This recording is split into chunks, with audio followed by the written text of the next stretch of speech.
আরেকটা বিষয় হচ্ছে যে আজকে আপনারা দেখেছেন যে কালবেলাতে একটা রিপোর্ট এসছে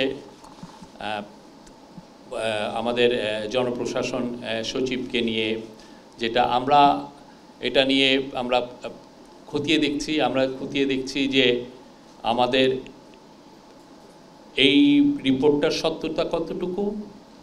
এবং এটা আমরা আশা করব যে আমাদেরকে পত্রিকাগুলো যেভাবে রিপোর্ট করছেন সেই রিপোর্টের আলোকে আমরা বলতে পারি যে আমরা ফ্রিডম অফ প্রেসে বিশ্বাস করি, কিন্তু অ্যাট দ্য সেম টাইম আমরা আশা করব যে কোনো ধরনের কোনো ডিসইনফরমেশন যাতে না ছড়ান। আমরা এটা খতিয়ে দেখছি এবং সেই অনুযায়ী আমরা হয়তোবা